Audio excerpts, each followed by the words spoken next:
change our perception of ourselves?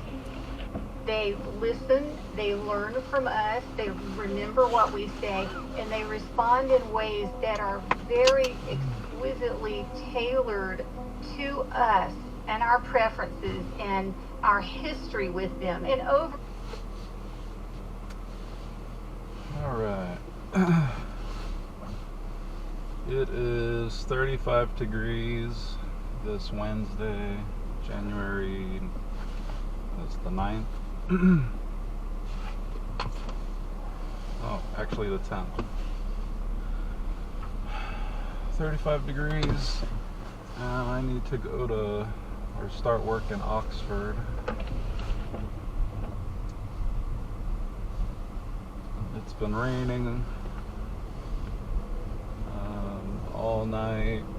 Last night was pretty windy. I don't think there's any rain today.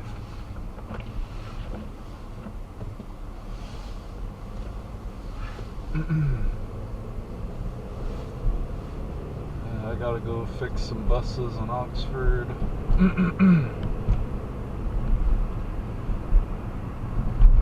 then head back to Hamilton.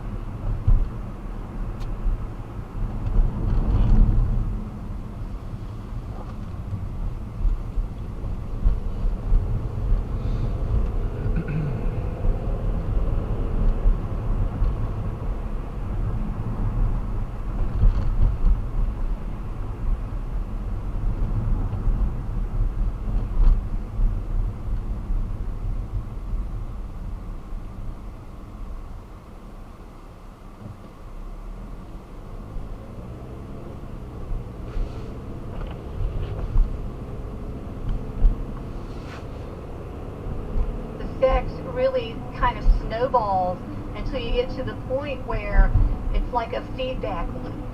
You know, it's very easy to lose the realization that they're not actually alive and they don't actually have an inner life. It's all us talking to ourselves. So today on the show, as the line between human and robot begins to blur, how do we hold on to our humanity and use the technology ethically? I'm Regina Barber, and you're listening to Shortwave, the science podcast from NPR.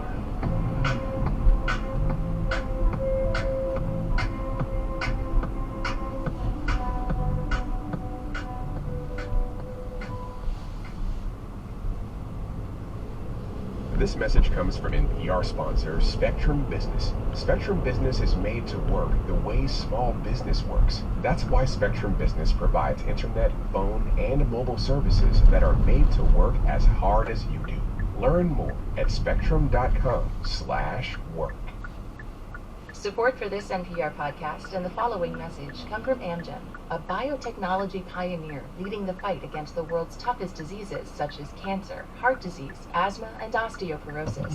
In a new era of human health, Amgen continues to accelerate the pace of change, operating sustainably and drawing upon deep knowledge of science to push beyond what's known today. With each decade, they reliably deliver powerful new therapies to patients. Learn more at amgen.com.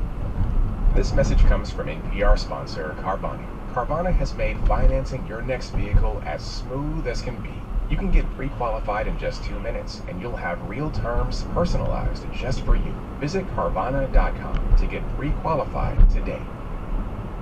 So Eve, I think it's fair to say we're kind of in this rise of robots right now, and I actually love robots, and I'm so interested in all these advances that are happening with them, but I definitely find them unsettling at times when they're too human-like.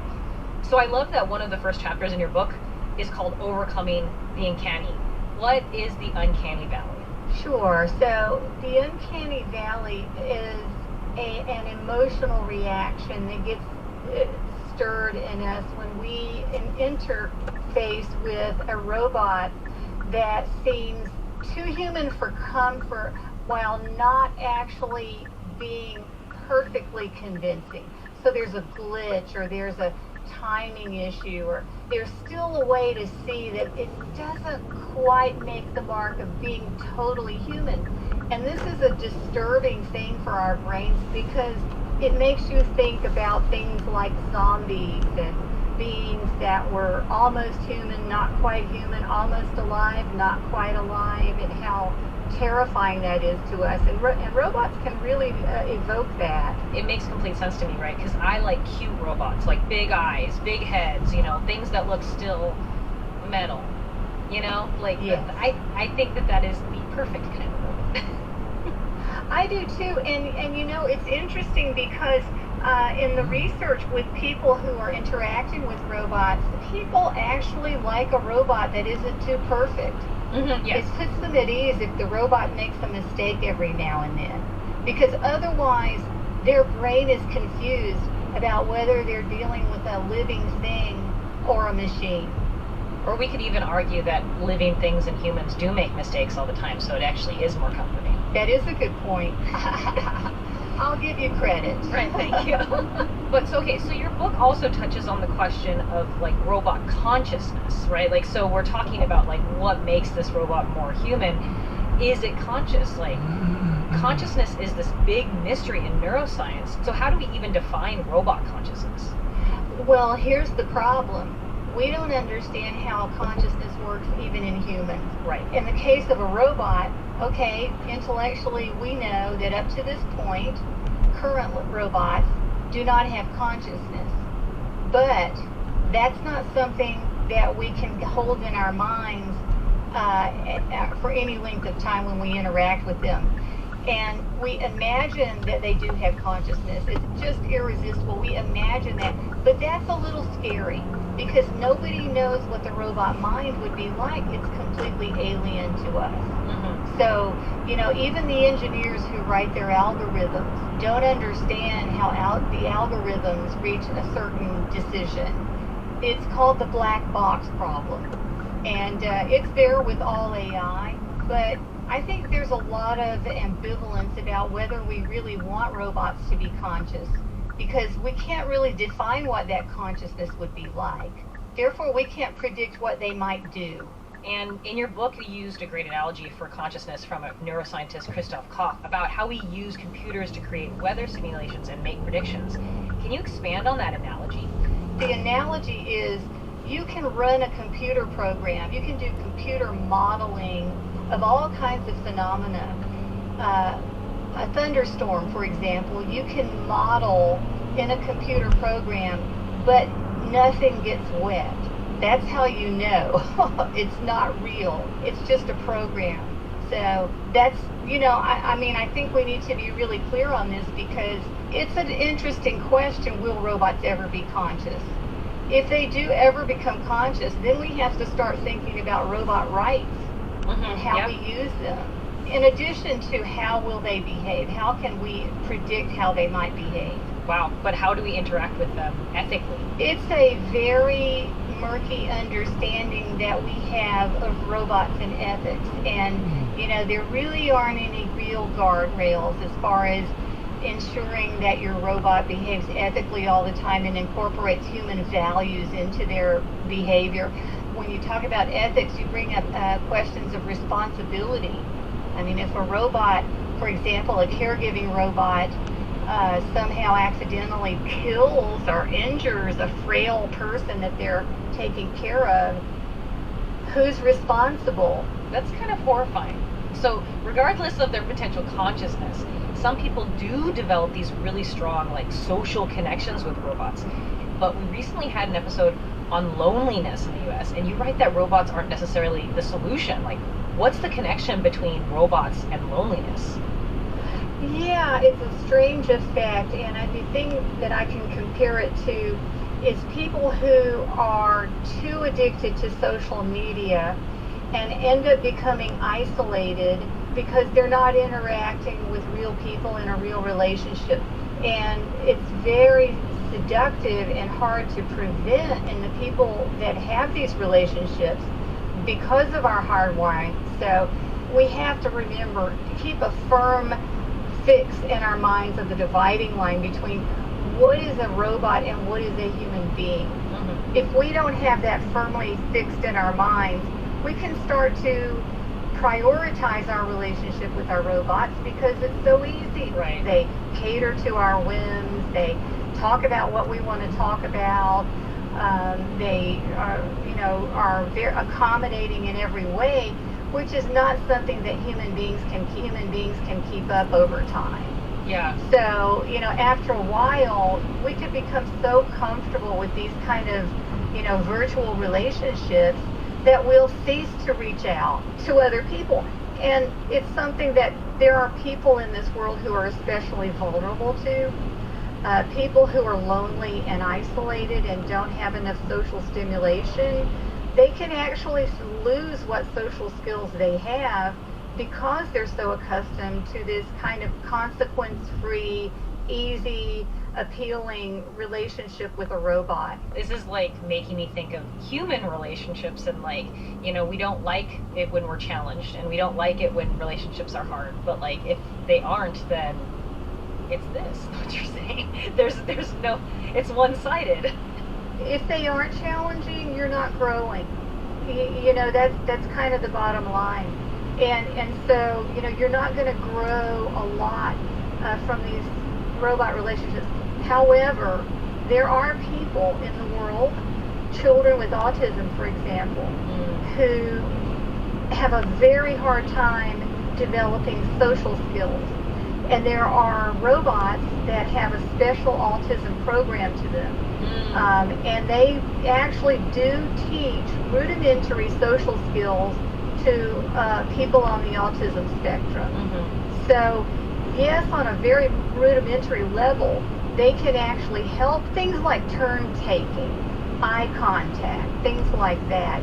Very basic things can be taught to you by robots. But the thing is, you need to take those skills once you've developed them and transfer them to real people in order to keep growing. Right. And this goes back to you're writing about how some people even go as far as to say robot relationships are not only harmful psychologically, not these specialized situations that you're talking about, but in general, because they are emotionally one-sided, but also that they're unethical.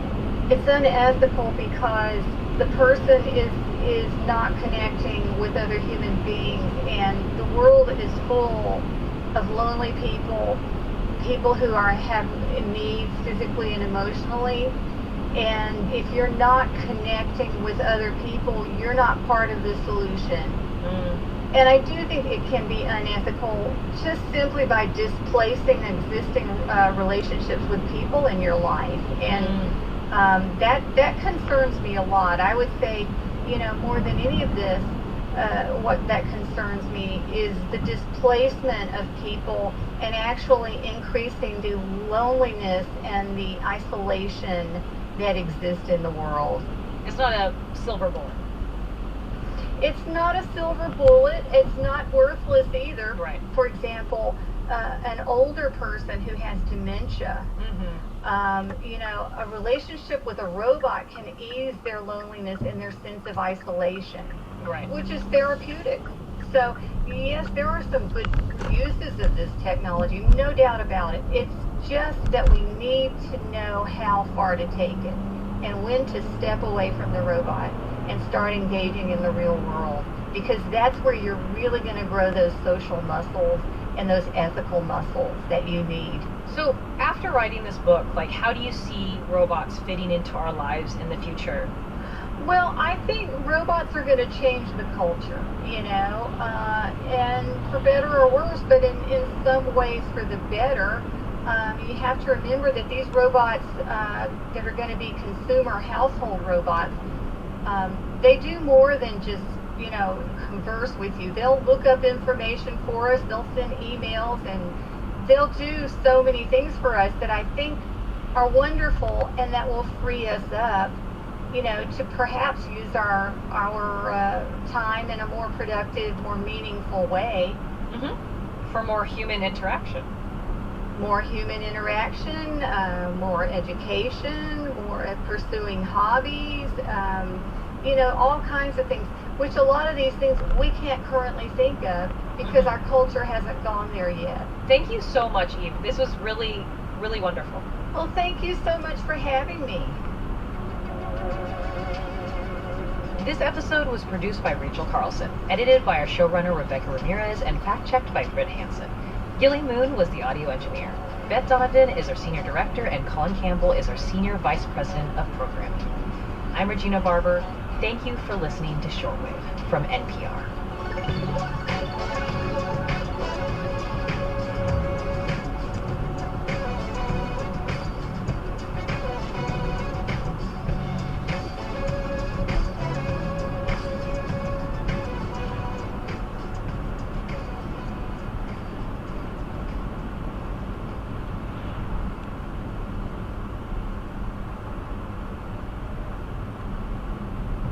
This episode is brought to you by Progressive.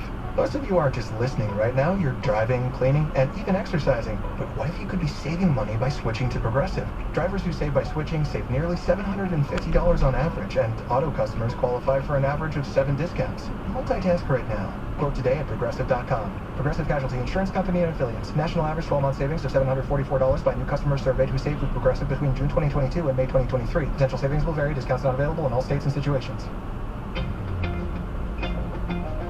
Here's your money briefing for Wednesday, January 10th. I'm J.R. Whalen for the Wall Street Journal. The average American worker who's been with a company for 5 years gets 15 paid vacation days in a year. But with some careful planning, those 15 days can feel a lot longer. We have a lot of federal holidays to play with. If you do it just right, if you don't have to share any of those days with other colleagues, you could have up to 50 days of extended break time, plotting your vacation days just right. Vanessa Furmans from the WSJ's Careers and Workplace team will join us after the break.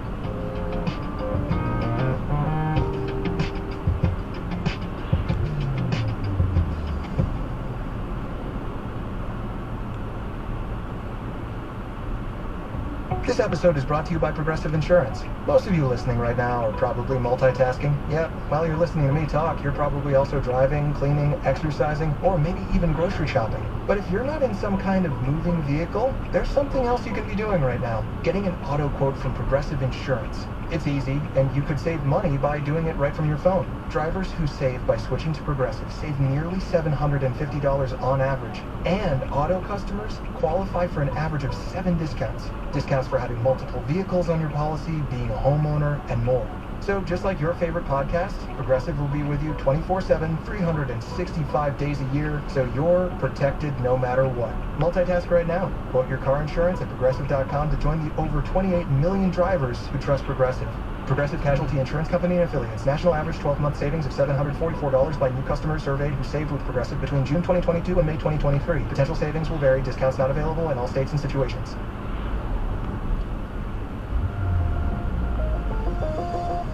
The new year means a new set of PTO or vacation days to take from work. Vanessa Furmans is Deputy Bureau Chief of WSJ's Careers and Workplace team, and she joins me to discuss the importance of having a strategy behind choosing your time off. So Vanessa, we've been back at work for barely 2 weeks. Why is it important that we talk about vacation days already? It just really pays to have a strategy. We only get so many vacation days a year, some of us more than others, of course. It's very easy to let those days fritter away, or you could take them and feel like you never really got away at all. And then you have colleagues who you might have to share vacation days with, so it pays to get there early and start planning. What's the average number of days people typically get? Compared to other countries, or at least European countries, it's not that much. For people who've had a bit of tenure at a company, say 5 years, it's about 15 days, which is not bad, but it certainly isn't a month. But with those, even 15 days, you can plan a couple of really good breaks and also a few long weekends and the occasional personal days. So let's talk about ways to capitalize on your paid time off, or as some people in social media videos say, hack your PTO. First, nothing beats a week-long vacation from work, right? No, I've come to learn in reporting this story, and I thought I knew this already, but I realized I didn't. At least a week-long vacation is really essential. In fact, if you can, it's really essential you do that at least 2 times a year. And by that I mean 5 days bracketed by 2 weekends, so that you really have a 9-day stretch. And there's a lot of science that backs up why you should take a little longer vacation. In terms of health benefits, we really don't see the peak health benefits of taking time off until around the 8th day.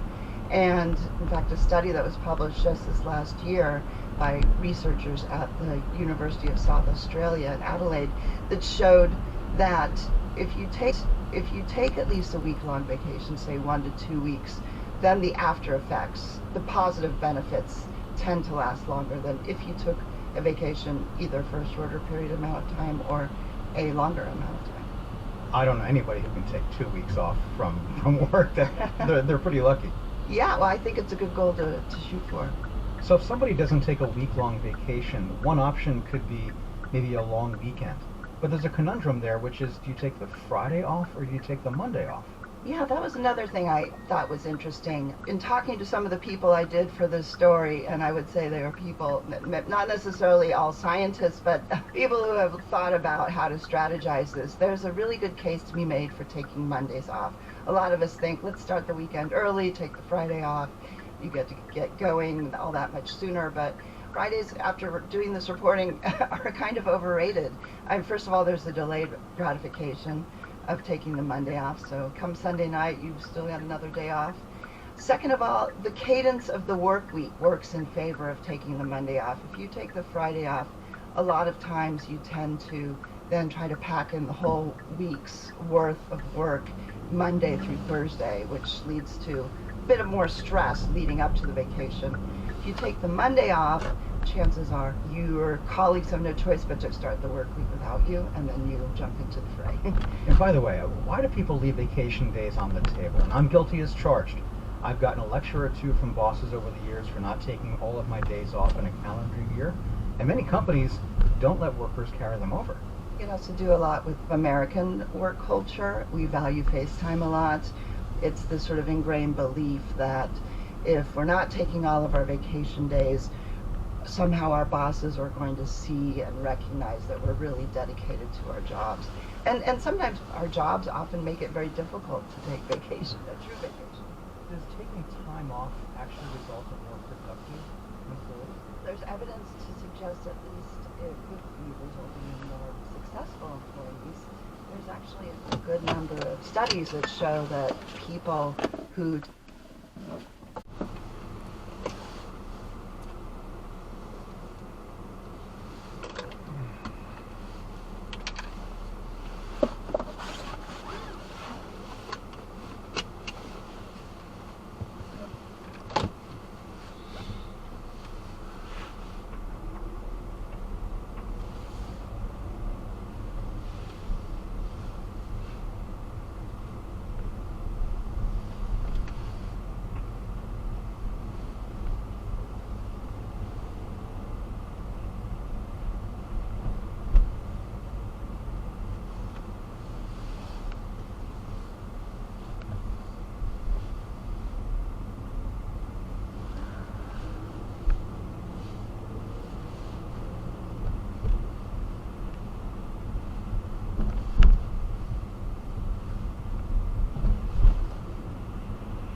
Good morning, it's Brenda. Do you have a rewards card you'd like to use today?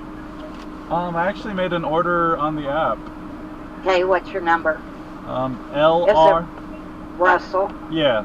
Gotcha. Thank you. Have a wonderful day. Thanks.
Hello.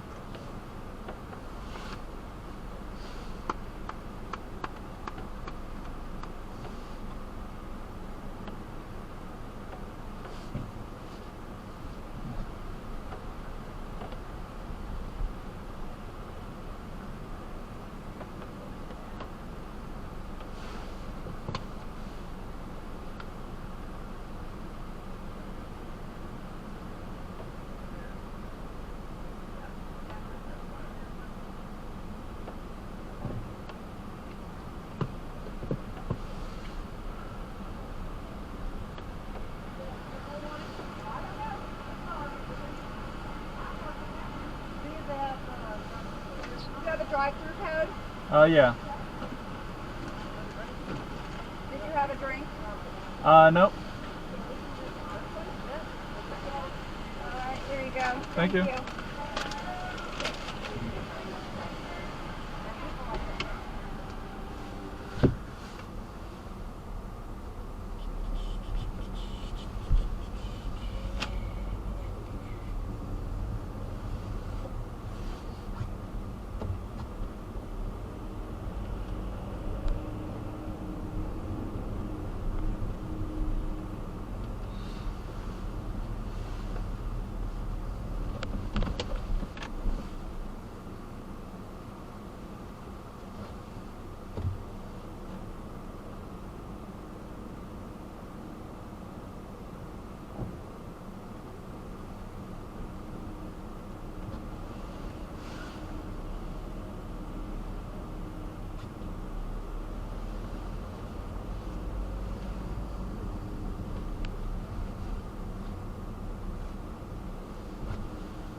financial independence through at least in some areas like Jackson, Mississippi, where the cost of land is not too expensive, they can help make it possible to build houses at a price point that wouldn't have worked otherwise.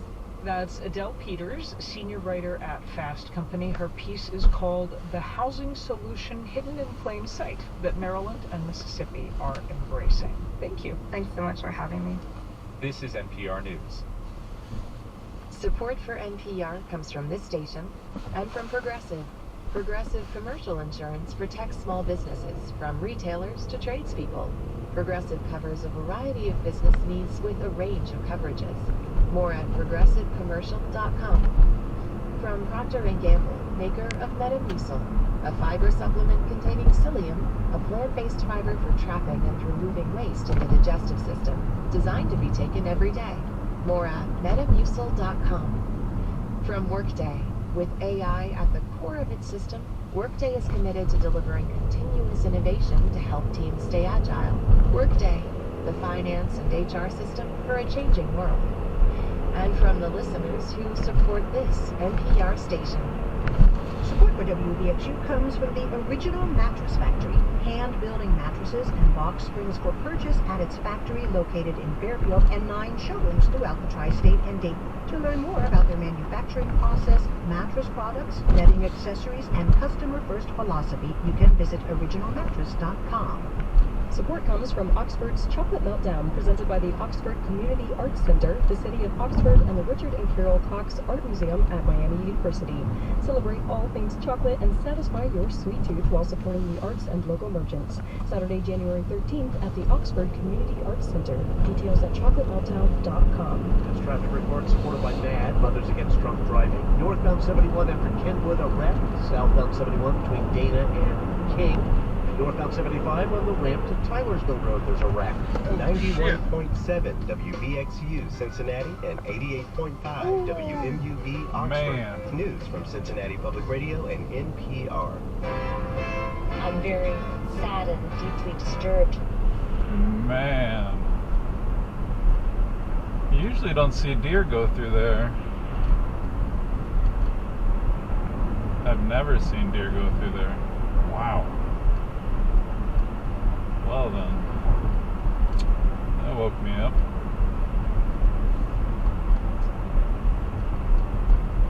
Emissions went down last year in the U.S. Coal is getting replaced by a combination of natural gas as well as renewables, so wind, solar, and the like. But it's nowhere near enough to meet our climate goals. Meanwhile, there is big progress on supercomputers powerful enough to model the physics of exploding stars. This new advent of these exascale machines will bring us into kind of a new phase of science. Plus, E.J. Koh's debut novel deploys small details to help illuminate big events like the Korean War. First, this news.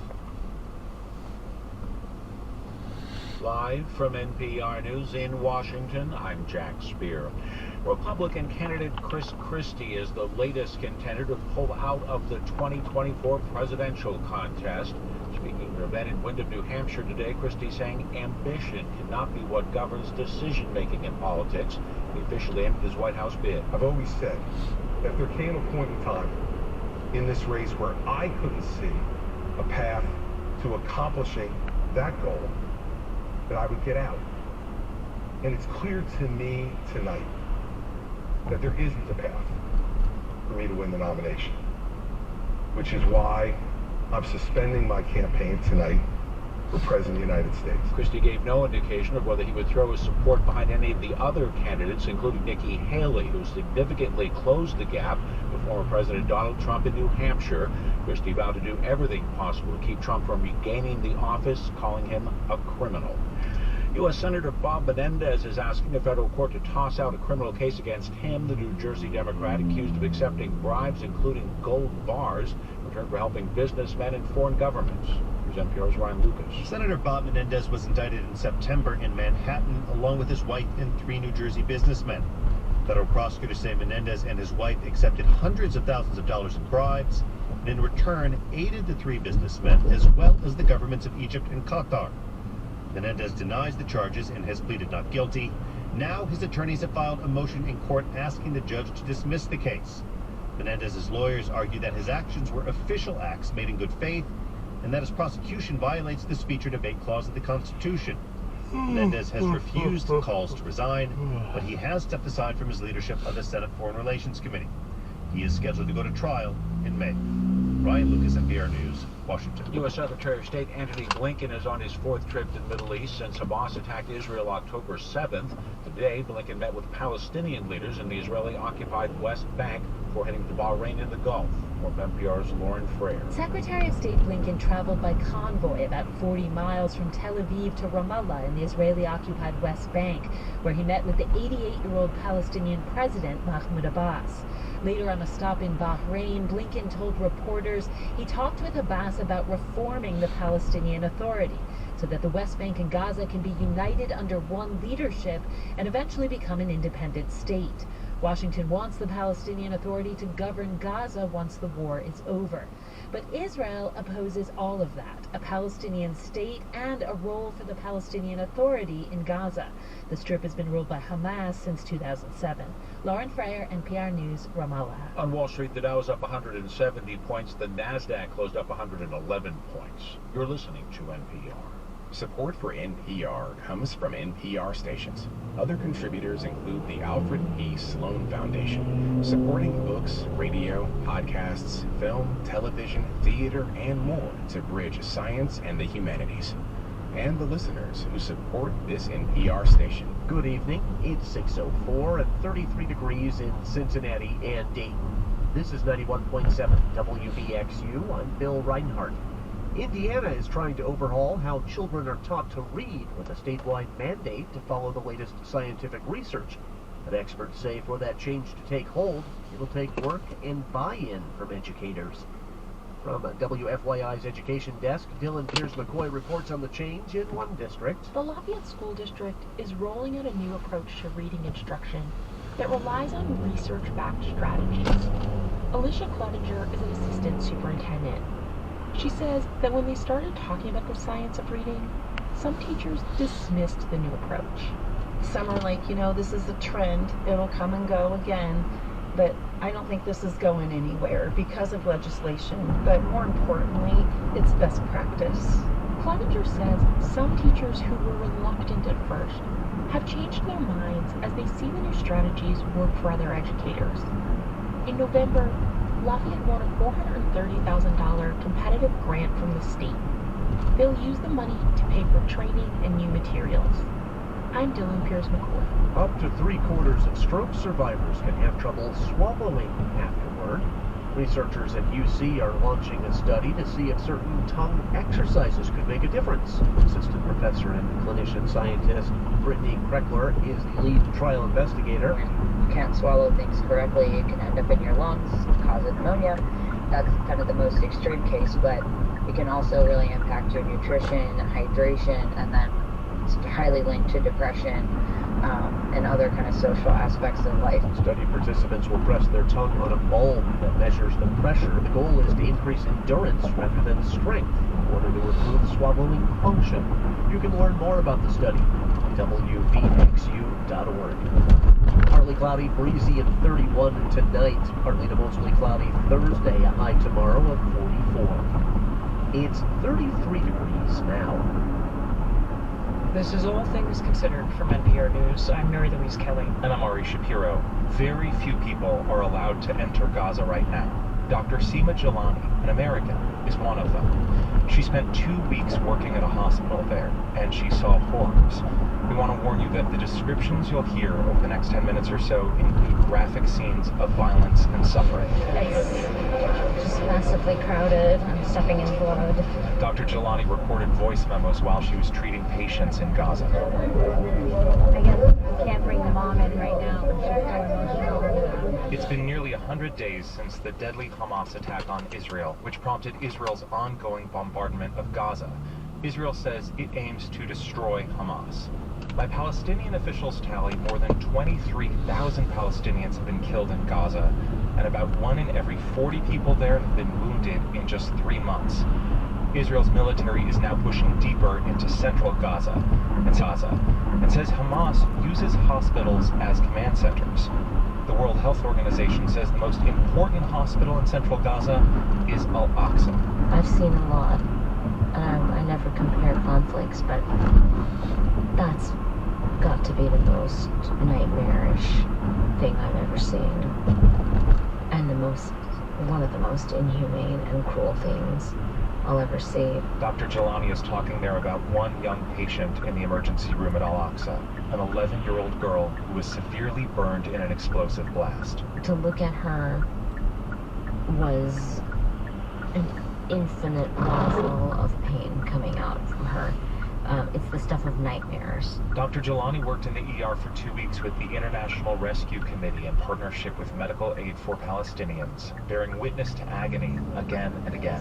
Children lying on the ground, double amputation on one child, and there are no beds available, so people are literally just on the ground seeking treatment. There's not really room or space for us to breathe or think. And then there's 1, 2, 3, 4, 6 children in my line of sight right now in the corner that need medical attention urgently. One of whom is crying, a little boy, 6 or 7 years old, wiping his tears. She describes a hospital on the brink of collapse. 500 patients arriving in just one night. And those patients were showing up at a facility desperate for supplies. She had no morphine or portable oxygen to give people. I've always told myself there's not much we can do in medicine, but we can treat pain. And it's no longer true anymore, so we cannot even offer any comfort here. There is no death with dignity when you're lying on the ground of an emergency room in Gaza. All this while surrounded by bombing and gunfire.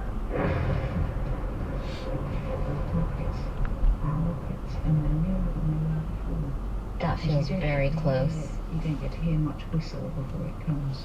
Now, Doctors Without Borders and the International Rescue Committee have evacuated medical personnel from Al-Aqsa Hospital because of increasing Israeli attacks in the area and evacuation notices to neighborhoods there. The UN reports that just 3 doctors remain to treat hundreds of patients. And Dr. Sima Jelani joins us now from Cairo. Thank you so much for being with us. Thank you for having me. I imagine that when you recorded those voice memos, you were very focused on the tasks right in front of you. And so what's it like to hear them now in a place where you have a little more room to think and breathe? It feels that my mind, my heart, and my spirit is still in Gaza, and my body is somehow in Cairo, and then will continue onwards to where I call home. And it feels inherently wrong that I'm allowed that privilege and others are not because of the luck of where I was born. You've worked in many conflict areas, Afghanistan, Lebanon, Gaza in 2015, right after the Israeli ground invasion. And we heard you describe this experience as the most nightmarish. How is it different from other wars where you have worked as a pediatrician, as a doctor? You know, as a pediatrician, I didn't think I would be very useful because this is war. And in war, I would imagine and think that the victims or the war wounded or the killed would be predominantly young men. I can say that on one day in our code room, in our code resuscitation room, out of our 5 patients, 4 were children. And I'm very sad and deeply disturbed to say that I was very useful as a pediatrician in a war zone, and that should never be the case. The second way in which I find it extremely different is that in war we often talk of the fall of cities, the fall of Mosul, the fall of Saigon. And somehow I wonder when it was normalized that we are now speaking of the fall of hospitals, the fall of Al-Shifa, and now the fall of Al-Aqsa Hospital, crescendoing all the way